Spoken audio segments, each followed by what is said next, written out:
সুপ্রিয়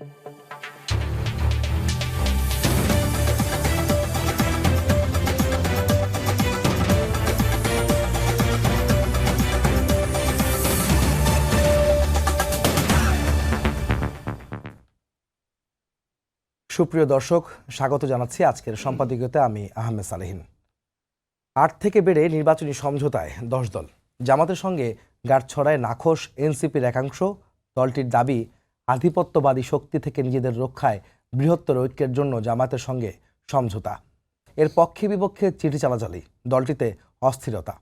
এদিকে বিএনপি মহাসচিব বলেছেন, দেশকে অস্থির করতে কিছু লোক পেছন থেকে কাজ করছে। আধিপত্যবাদী শক্তির ও অস্থিরতার বিপরীতে জাতীয় ঐক্য কতদূর? সাম্প্রতিক রাজনৈতিক বিষয় নিয়ে আজকের সম্পাদকীয় জোটের সমীকরণ, লাভ ক্ষতির হিসাব। আর এসব নিয়ে কথা বলতে আমাদের স্টুডিওতে উপস্থিত আছেন শেখ রবিউল আলম রবি, সদস্য জাতীয় নির্বাহী কমিটি বিএনপি, এবং এস.এম. সাইফ মুস্তাফিজ, যুগ্ম সদস্য সচিব, জাতীয় নাগরিক পার্টি। দর্শক, আপনারাও এই আলোচনায় অংশ নিতে পারেন। এই জন্য আপনাদের ফোন করতে হবে টেলিভিশনে দেখানো নম্বরে। এছাড়া ফেসবুকের মাধ্যমেও আপনাদের মন্তব্য পাঠাতে পারেন। এখন জেনে নেব আজকের প্রধান শিরোনামগুলো। ঢাকা ১৭ আসনেও নির্বাচন করবেন তারেক রহমান। মনোনয়নপত্র সংগ্রহ, দেশকে অস্থির করে ভোট বানচালে অপচেষ্টা দেখছেন মির্জা ফখরুল। সতর্ক থাকার আহ্বান। এনসিপি ও এলডিপিকে নিয়ে ১০ দলীয় জোট জামায়াতের। আধিপত্যবাদী শক্তি থেকে বাঁচতেই সিদ্ধান্ত, জানালেন নাহিদ। যোগ না দেওয়ার ঘোষণা সাবেক উপদেষ্টা মাহফুজের। জাতীয় নির্বাচন ঘিরে উৎসবমুখর রিটার্নিং কর্মকর্তার কার্যালয়। জেলায় জেলায় মনোনয়নপত্র কেনা ও জমা দেওয়ার তোড়জোড়, ব্যস্ত প্রার্থীরা, সমর্থকদের উচ্ছ্বাস।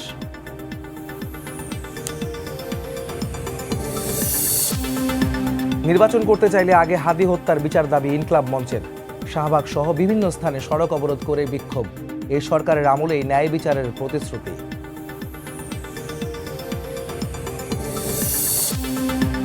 এবং ভারতের সংখ্যালঘুদের ওপর সহিংসতায় ঢাকার উদ্বেগ, জড়িতদের বিরুদ্ধে ব্যবস্থা নেওয়ার আহ্বান।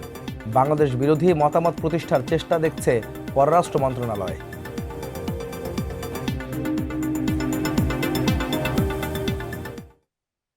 দর্শক, সামনের নির্বাচনকে সামনে রেখে বিভিন্ন জোট হচ্ছে, সমঝোতা হচ্ছে বিভিন্ন দলের সঙ্গে।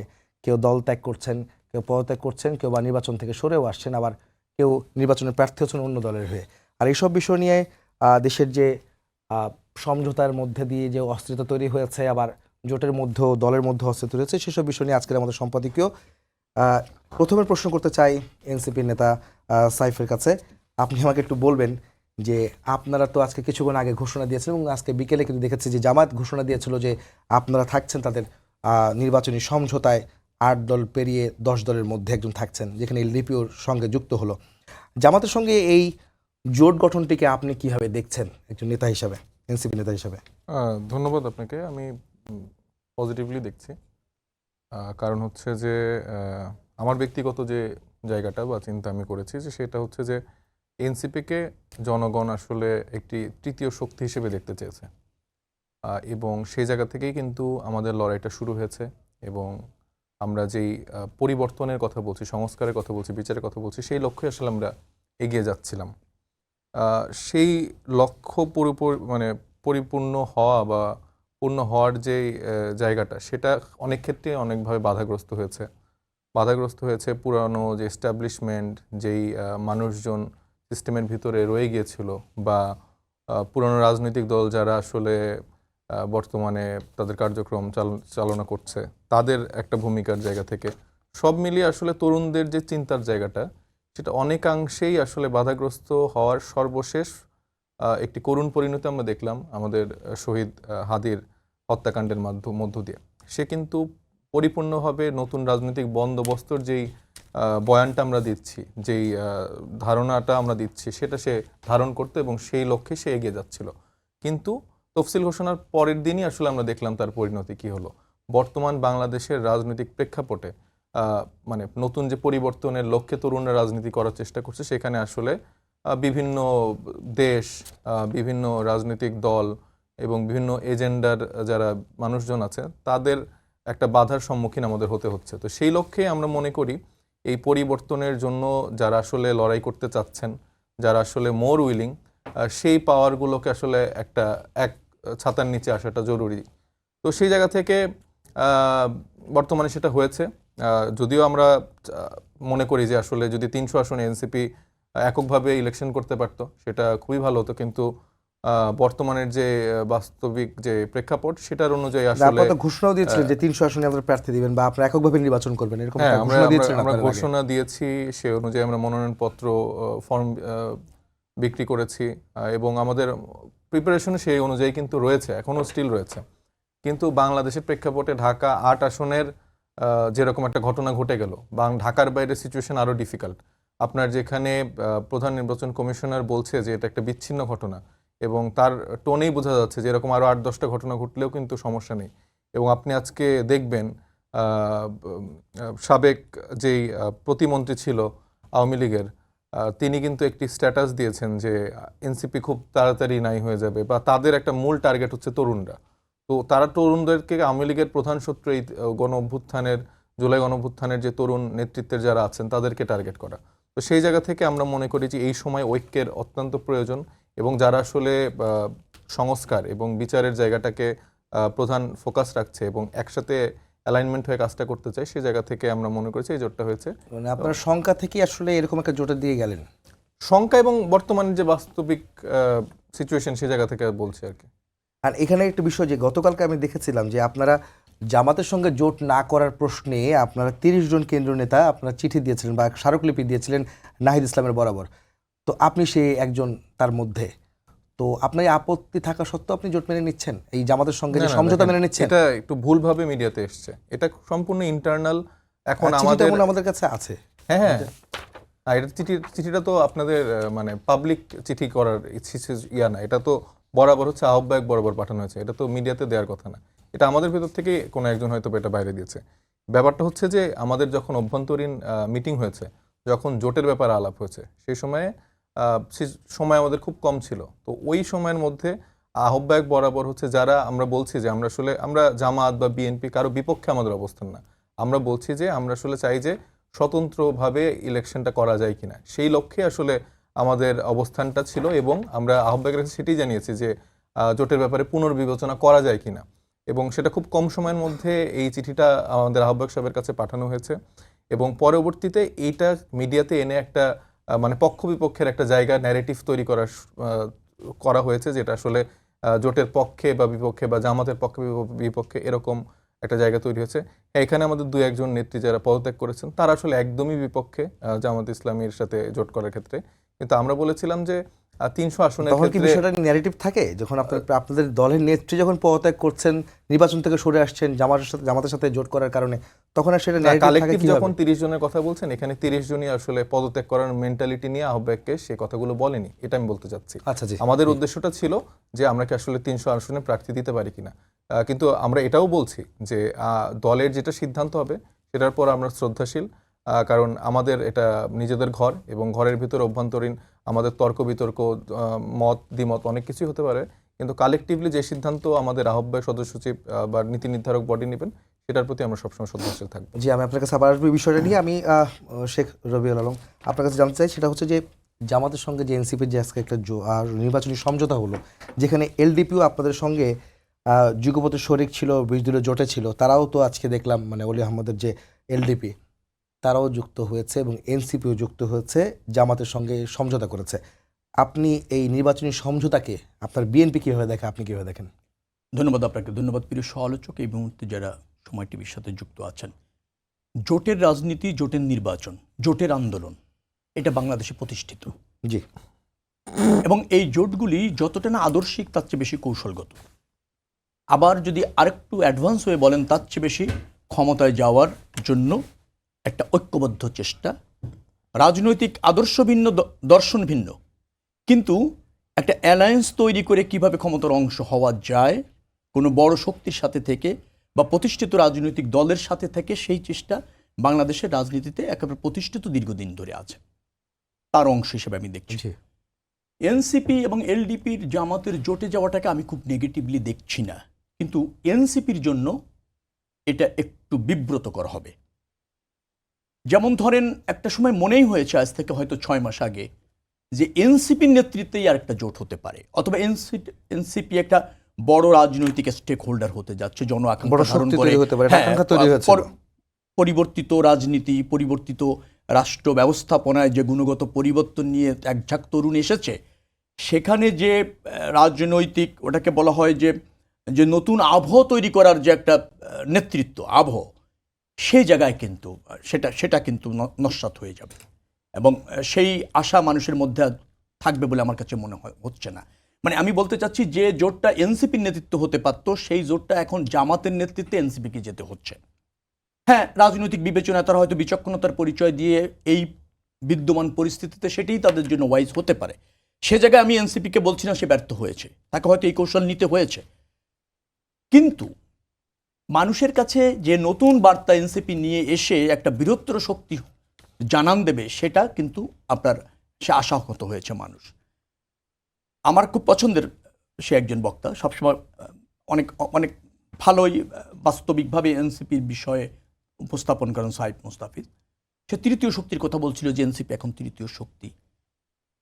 তৃতীয় শক্তি এনসিপি থাকবে কিনা সন্দেহ থাকবে, কারণ হচ্ছে আপনি যখন জামাতের নেতৃত্বের মাঠে জোটের মধ্যে চলে যাবেন বা সমঝোতার মধ্যে চলে যাবেন, তখন যে পরিস্থিতিটা হবে সেটা হচ্ছে জোটে অংশ নেওয়া অনেক দলের মতো একটা হয়ে যাবে এনসিপি।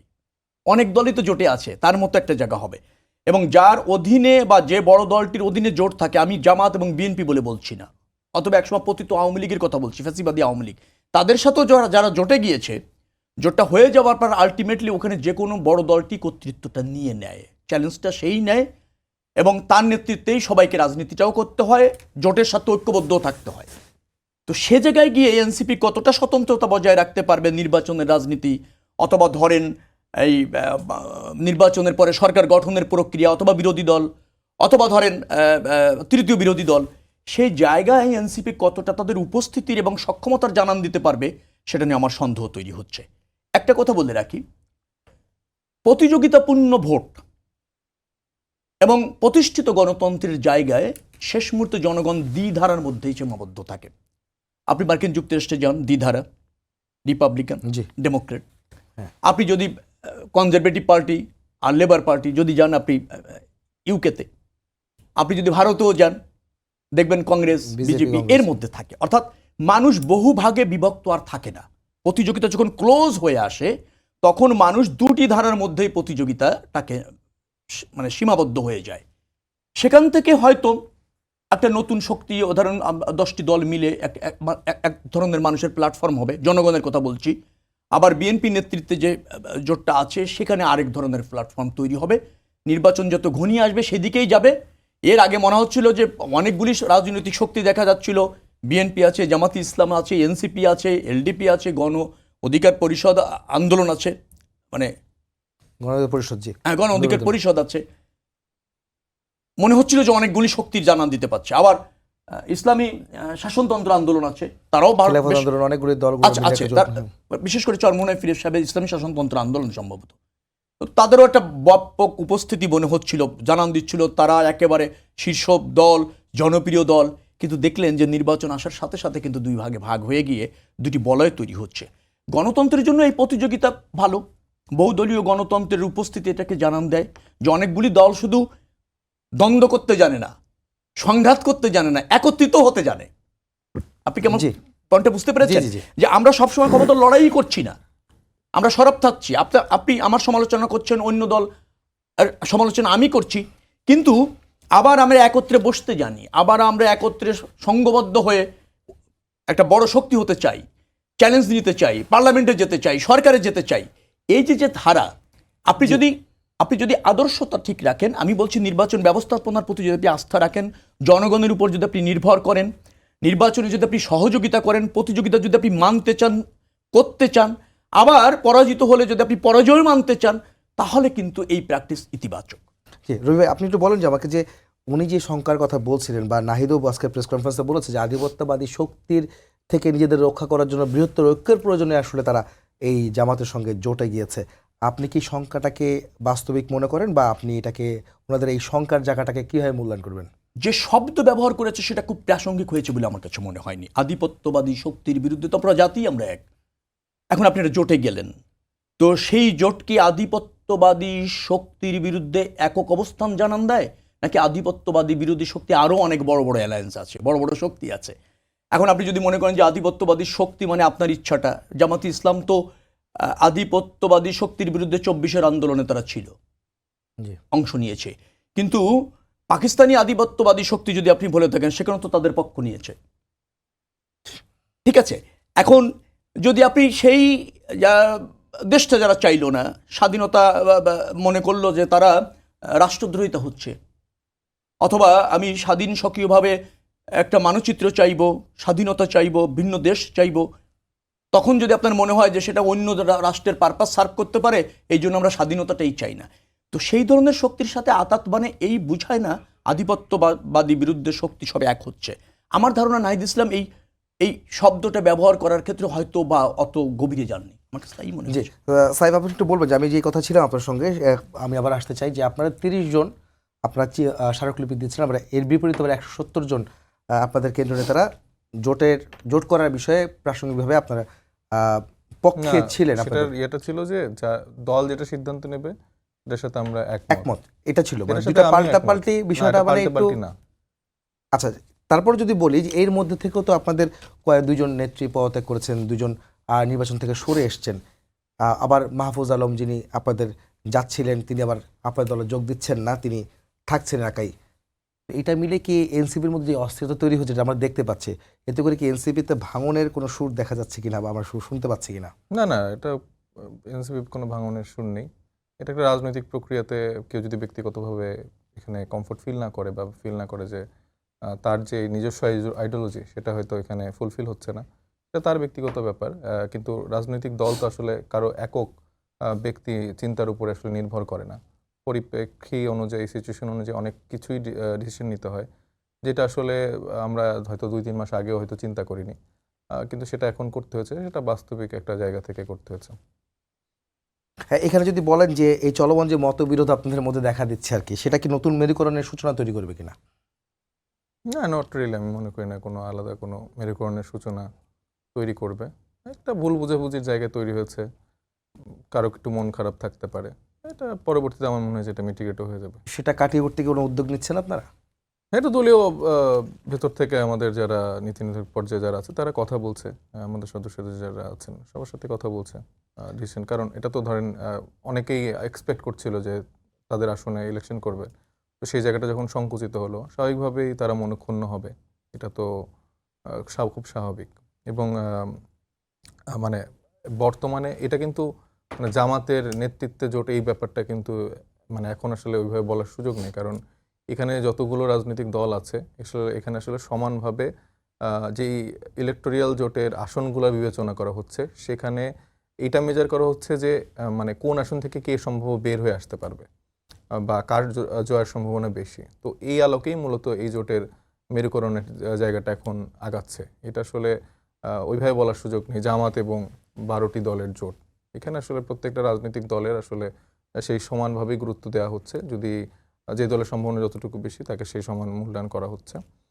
আর মূলত এই মানে বাংলাদেশে মানে এনসিপির উত্থানটা যদিও আমি মনে করি 7-8 মাস অনুযায়ী আসলে অনেক ভালো একটা অ্যাচিভমেন্ট এনসিপি পেয়েছে, কিন্তু আরও হয়তো বড় পজিশনে, যেটা ভাই বললেন যে হয়তো উনি দেখেছেন যে সম্ভাবনা দেখেছেন যে হতে পারতো, সেটা না হওয়ার পিছনেও আমি মনে আকাঙ্ক্ষা করি তৈরি যে হচ্ছিল আপনাদের প্রতি, হ্যাঁ, সেটা NCP না হওয়ার নিয়ে, সে পিছনে আকাঙ্ক্ষা কি মনে এখনো করি যে আছে? কালেকটিভলি যে আমাদের এস্টাবলিশমেন্ট বলেন বা আমাদের রাজনৈতিক নেতাদের যে দূরদর্শিতার জায়গাটা আমি দেখেছি, সেইটার একটা ব্যর্থতার ফলাফল এটা আমি বলতে পারি। কারণ মানে তারা আসলে কালেকটিভলি এই জুলাইয়ের তরুণ নেতাদেরকে ওইভাবে মানে ফিল করতে পারেনি যে এদেরকে আসলে কিভাবে সামনের দিকে হেল্প করা যায় বা কিভাবে গাইড করা যায়, বরঞ্চ তাদেরকে প্রতিপক্ষ বানিয়ে যে রাজনীতি করা হয়েছে সেটা আসলে খুবই আমার মনে হচ্ছে দুঃখজনক। কারণ রবি ভাইয়ের থেকে আমার বয়স অনেক অনেক কম, তো সেই জায়গায় আমি যখন নতুন একটি রাজনৈতিক দল খুলে আসব, আমি আশা করব যে উনি আমাকে শাসন করবেন, উনি আমাকে গাইড করবেন, কিন্তু উনি যদি আমাকে একদম প্রতিপক্ষ বানিয়ে আমাকে সমালোচনা করা শুরু করেন, মানে আমি একটা উদাহরণ দিচ্ছি, মানে নট রিয়েলি যে রবি ভাই আমার সাথে এরকম একটা সম্পর্ক, তো এইটা আসলে এনসিপির সাথে হয়েছে। তো সেই জায়গা থেকে দেখা গেছে যে বিএনপি এবং এনসিপির জায়গাটা এরকম একটা মেরুকরণের জায়গায় দাঁড়িয়েছে, যেখানে আসলে বিএনপির সুযোগ ছিল যে সে সব থেকে বড় রাজনৈতিক দল হিসেবে এবং দ্বিদলীয় যেই মূলনীতির রাজনীতির যে বলয় থাকে, সেখানে বর্তমানে বিএনপি একমাত্র সেই দলের জায়গাটাই ছিল, এবং আরেকটি দলের যেই ভ্যাকিউম ছিল সেটা এনসিপির ফুলফিল করার একটা বড় সুযোগ ছিল। সেটা মানে এখন যে শেষ হয়ে যায়নি মানে তা না, মানে রাজনীতি একটা দমের খেলা। তো এখানে এই খেলাতে বা এই পথ চলাতে সময় অনেক দীর্ঘদিনের। এই কথা যদি আমি বলি যে আপনি যেমন বলছিলেন যে প্রতিপক্ষ বানিয়েছিল এনসিপিকে, কিন্তু আপনি এনসিপি নেতারাও তো আপনার বিএনপিকে প্রতিপক্ষ বানিয়ে কিন্তু নানা রকম বক্তব্য দিয়েছেন, নাসিরুদ্দিন পাটোয়ারি সহ হ্যাঁ, সবাই দিয়েছেন। প্রতিপক্ষ তো যখন সবাই আপনি তো সবাইকে আমাকে বানাচ্ছিলেন। যখন আপনি আমাকে নিয়ে কটূক্তি করছেন, আপনি আমাকে ছোট করছেন, তির্যক মন্তব্য করছেন, এক সময় তো আমি তো ডেফিনেটলি আমাকে সেটার আনসার তো দিতে হবে। মানে আমি তো একদম চুপ করে এখানে বসে থাকার জন্য এখানে আসিনি। আমি এখানে এসেছি একটা নতুন পরিবর্তনের জন্য, যেই পরিবর্তনটা আমরা চেয়েছি যে বিএনপির মতো বড় রাজনৈতিক দল এখানে আসলে সামনের থেকে নেতৃত্ব দেব, কিন্তু সেটা বরঞ্চ আমি দেখেছি যে বারংবার বাধাগ্রস্ত হয়েছে, এবং সামনের দিকে কতটুকু তারা আসলে এটি এগিয়ে নিয়ে যেতে পারবে সেটা নিয়েও আমি আসলে সন্দিহান। কারণ তারেক রহমান সাহেব দীর্ঘদিন পর দেশে ফিরেছেন, ঠিক মানে আমি এখন আমার এনআইডি কার্ড পাইনি আর কি। তো তারেক রহমান সাহেব যখন দেশে আসলেন, তার 7 ঘন্টার মধ্যে এনআইডি হাতে পেয়ে যাচ্ছেন, এবং তাকে যে ভিআইপি প্রোটোকল দিয়ে আনা হচ্ছে, তো সেটা আসলে মানে কতটুকু বাংলাদেশের নতুন আকাঙ্ক্ষাকে ধারণ করে, বা আমরা যে পরিবর্তনের কথাটা বলছি, আমি দেশের বাইরে লন্ডনে সাধারণ জীবনযাপন দেখাচ্ছি, তো দেশে এসে অঘোষিত প্রধানমন্ত্রীর মতো করে বিহেভ করছি। এবং আসার পরে আমি আরেকটা বিষয় খুবই মানে দুঃখ পেয়েছি যে উনি জুলাইয়ের যে নেতৃত্ব আছে বা জুলাইকে যে ধারণ করার জায়গাটা, আমার কাছে মনে হয়েছে তারেক রহমান সাহেব সেভাবে ওন করে না, এবং তার বক্তব্যে জুলাইয়ের সেই প্রসঙ্গটা আমি দেখিনি। এবং আমি মনে করেছিলাম যে জুলাইয়ের যেই নেতৃত্বের যারা আছেন তাদের সাথে তিনি কথা বলবেন, দেখা করবেন, কারণ কালেক্টিভলি এখন শেষ হয়ে গেছে না, এটা প্রথমে এসে অ্যাড্রেস করা উচিত ছিল। প্রথমে মানে ধরেন আমি যদি মনে করি যে মানে সে আসলে চাইলেই পারতো, মানে এমন না যে তার সাথে জোট থাকতে হবে, সে বাংলাদেশের সকল রাজনৈতিক দলকে সেভাবে অতিথি হিসেবে তার যেই সম্মেলন হলো সেখানে কিন্তু সে এই গেস্টারটা দেখাতে পারতো। তো এখানে সে জায়গাটা আমার মনে হচ্ছে ব্যাহত হয়েছে, এবং তার যেই লিডারশিপের জায়গাটা আমরা চিন্তা করছিলাম যে তিনি তরুণকে ধারণ করে বা সুন্দর রাজনৈতিক ধারাটা তিনি দেখতে পারবেন, সেই জায়গাটায় আমি মনে করেছি সেটা কালেক্টিভলি ব্যর্থ হয়েছে। প্লাস 24 কথা কিন্তু বলেছিলেন 24-এর কথা। 24-এর কথা তো এভাবে বললে হবে না ভাই। মানে আপনার 24-এর জন্য উনি যে মানুষটা 17 বছর ধরে বিদেশে অবস্থান করছিলেন, যার বেগম খালেদা জিয়া জেলে ছিলেন, যারা এইভাবে মানে এই জুলাই গণঅভ্যুত্থানের ফলে তো তিনি মুক্তি পেলেন, উনি এরকম রাজকীয়ভাবে দেশে আসতে পারলেন, সেটাকে কি আপনি একটা পার্ট হিসেবে রাখবেন? আপনাকে এটাকে ওন করতে হবে না? জুলাইকে আপনি বাদ দিয়ে আপনি এই যে এখন যে ইলেকশন করতেছেন, আপনারা যে এখন ক্ষমতায় যাওয়ার সম্ভাবনা দেখতেছেন, বা এই যে এখন আমরা রাজনীতির টেবিলে বসে যে আমরা একে অপরের সাথে মত পার্থক্য করতে পারছি, এটা তো জুলাই গণঅভ্যুত্থান না হলে তো সম্ভব হতো না। আপনি বলতেছেন একটা অংশ, এটা উনি বলছেন, এটা তো একটা অংশ না, উনি প্রায় বক্তব্যই কিন্তু গণঅভ্যুত্থান 24 নিয়ে যেটা উনি প্রকাশ করে বলেছেন, সেটাতে আমার হচ্ছে যে আপত্তি আছে, এবং সেটাতে আমি মনে করি যে এই বিষয়টা বলেন রবি ভাই, যে ওনারা মানে কিভাবে তারেক রহমান বললে ওনারা খুশি হবেন বা ওনারা সন্তুষ্ট হবেন। আচ্ছা, তারেক রহমান যেভাবে বলবেন সেটা জনগণের কাছে দায়বদ্ধ থেকে বলবেন। এনসিপি বা অন্য কোনো রাজনৈতিক দলের নেতাদের খুশি করার জন্য তারেক রহমান বলবেন না, এটা ওনার কাজ না। আর তারেক রহমান 24 নিয়ে সবসময় বলছেন, সোচ্চার থেকে বলবেন কেন? শুধু তিনি তো 24 করেছেন, এখন আপনি কার কাছে চাইতে চাইবেন? হ্যাঁ, 24 নিয়ে এখন বলতে পারে জাতীয় পার্টি যদি নতুন অনুশোচিত হয়ে আসে, না আমরা 24 ধারণ করি, আমরা 24 নিয়ে কথা বলবো, 24 মাথায় তুলে রাখবো, জাতীয় পার্টি বলতে পারে। যারা 24 অর্জন করলো, 24 প্রতিষ্ঠিত করার জন্য যারা 17 বছর দেশের বাইরে থাকলো, যারা নিধন হলো, গুম হলো, আনসার স্ক্রিনিং হলো, মামলা খেলো 116টার উপরে, এই 24 প্রতিষ্ঠিত করবার জন্য, মানে গণতন্ত্র, সুশাসন, জনগণের ক্ষমতায়ন, এটাই তো 24 নতুন বাংলাদেশ। সবই ঠিক আছে, তা সেটা প্রতিষ্ঠা করার জন্য যিনি নেতৃত্ব দিলেন, সবই করলেন, সমন্বয় করলেন, তারাও করেছে, সবাই মিলে করা, 24 সবাই অর্জন। তো সেই অর্জনটা বিএনপির ভারপ্রাপ্ত চেয়ারম্যান জননেতা তারেক রহমান কিভাবে উপস্থাপন করবেন তিনি ভালো জানেন, এবং সেভাবে তিনি করছেন। হ্যাঁ, আমি তার সেন্টিমেন্টকেও মানে গুরুত্ব দিই। আমরা ওভাবে বললে সবাই খুশি হয়ে যায় বলতে পারলে ভালো হতো, কিন্তু মনে রাখা দরকার আপনি যার সাথে রাজনৈতিক প্রতিযোগিতা করবেন আপনার সব বক্তব্য তার পছন্দ হবে না, আর উনি যেভাবে পছন্দ করেন সেভাবে আমিও বলতে পারবো না, এটা মাথায় রাখতে হবে। অতএব 24-এর বিশেষ গুরুত্ব কোনো গোষ্ঠী দল পাক এটা বাংলাদেশের মানুষ চায় না। 24 সবাই অর্জন, 24-এর অর্জন পরিপূর্ণ করবার জন্য আমরা একটা গ্রহণযোগ্য নির্বাচন চাচ্ছি। নতুন রাজনৈতিক দল এনসিপি হয়েছে, এই যে আমি আবারও বলছি তারা একটা বলয় তৈরি করেছে, একটা সমঝোতা করেছে, আমি খুবই ইতিবাচকভাবে দেখি। একটা জিনিস তো হবে, সেটা হচ্ছে এটা করার একটা কারণ আছে, কারণ হচ্ছে বিএনপির যে জনপ্রিয়তা এবং ভোটের রাজনীতিতে বিএনপির যে অবস্থান, এটা তো সত্য যে সারা দেশব্যাপী 30টি আসনেই বিএনপির একটা মজবুত অবস্থান রয়েছে। সেটাকে যদি সব জায়গায় একটা চ্যালেঞ্জের মধ্যে ফেলতে হয়, রাখতে হয়, তাহলে নিশ্চয়ই জামাত এনসিপি সহ যে বলয়টা করছে এটা বিএনপির জন্য একটা চ্যালেঞ্জ হবে ভোটের রাজনীতিতে। আমি এটাকে ইতিবাচকভাবে দেখি এই কারণে যে জনগণ অনেকগুলি অপশন পাবে, জনগণ ভালো প্রার্থী পাবে, প্রত্যেকটা জায়গায় প্রত্যেকটা আসনে প্রত্যেকটা কেন্দ্রে একটা প্রতিযোগিতা হওয়ার সম্ভাবনা ক্রিয়েট হবে। তার মানেটা হচ্ছে কি, জনগণ কিন্তু প্রতিযোগিতার মধ্যে চলে আসছে, রাজনৈতিক দলগুলির মধ্যে প্রতিযোগিতা মানে জনগণের মধ্যে প্রতিযোগিতা। আমি এটাকে ইতিবাচকভাবে দেখছি, কিন্তু আমার সংখ্যাটা ওই একটা জায়গায় রয়েছে, সেটা হচ্ছে যে জামাত এখানে লাভবান হবে, তাদের নেতৃত্ব প্রতিষ্ঠিত হবে, তারা আরেকটা বড় শক্তি হিসাবে একটা জোটকে নিয়ে এখানে আবির্ভূত হতে পারছে, এটা জামাতের সফলতা। আমরা এগুলি ফেস করতে জানি, অতীতে করেছি, আমরাও এইটা রাজনৈতিক বা ভোটের চ্যালেঞ্জ দিতে চাই, সেটাও ঠিক আছে। এনসিপির যে জায়গাটা হবে, আমি ওই কথাটা বলতে চাচ্ছিলাম, জনগণ এনসিপি কিনে যে আশাটা দেখেছিল সেখানে কিছুটা হলে হুঁচট খাবে। জি, রবি ভাই যদি বলেন যে এই এনসিপি এবং জামাতের যে সমঝোতাটা হয়েছে সেটা কেন বিএনপির সঙ্গে হলো না? বিএনপির সাথে সবার সমঝোতা হতে হবে মানে এরকম না বিষয়টা। এনসিপি যেভাবে তাদের যে দাবি দাবাগুলি আছে আর বিএনপি সেটা যেভাবে মূল্যায়ন করতে চায়, সেখানে নিশ্চয়ই ঘাটতি আছে। জামাতের এনসিপিকে যতটা ছাড় দেওয়ার সুযোগ আছে, কারণ জামাত এই কথা বললে কেমন হবে জানি না, উইন করার সিটের সংখ্যা নিশ্চিতভাবে অনেক কম। আপনি প্রিভিয়াস রেকর্ড যদি ধরেন, হ্যাঁ জনগণ তো যে কোনো সিদ্ধান্ত নিতে পারে, সেটা অন্য কথা বলছি। আমরা যে এই যে 12টা ইলেকশন হয়েছে, সেই জায়গায় যদি আপনি দেখেন, মানে সংসদীয় ইলেকশন, সেখানে জামাতের মেজরিটি পাওয়ার নিশ্চিত প্রার্থী অথবা জনপ্রিয়তা অনেক আসনে কম। অর্থাৎ তারা সমঝোতার মাধ্যমে এনসিপিকে যতগুলি আসন দিতে পারবে, বিএনপি তা পারবে না।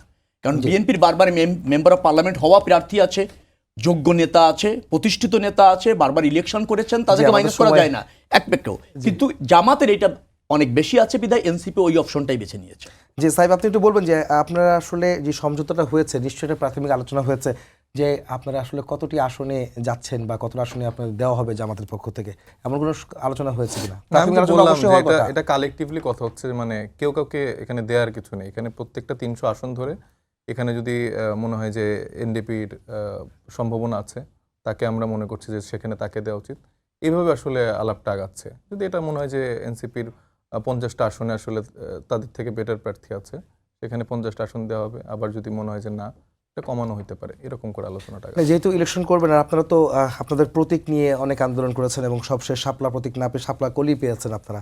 আগামী নির্বাচনে যেহেতু আপনারা সমঝোতা করছেন জামাতের সঙ্গে, এলডিপি সহ 8 দল যারা রয়েছে, আপনারা কি জামাতের দাঁড়িপাল্লা ইলেকশন করবেন যারা প্রার্থী হবেন? না না না না, ডেফিনেটলি আমরা শাপলাকলিতেই ইলেকশন করছি এবং প্রাউডলি করছি। মানে নির্বাচন কমিশনের একটা বাধ্যবাধকতা আছে, পদ থেকে নেমে আরেকটা দলে যোগ দেওয়ার মতো চিন্তাধারা আমাদের নেই। রবি, আপনার শেষ প্রশ্ন করবো আপনার কাছে যে মির্জা ফখরুল আলমগীর আপনার দলের মহাসচিব, তিনি বলেছেন যে দেশকে অস্থির করতে তোলার জন্য কিছু লোক পেছন থেকে কাজ করছে। এনারা কারা এবং কেন সেই উদ্দেশ্য বা কি লক্ষ্যে তারা এগুলি করছে?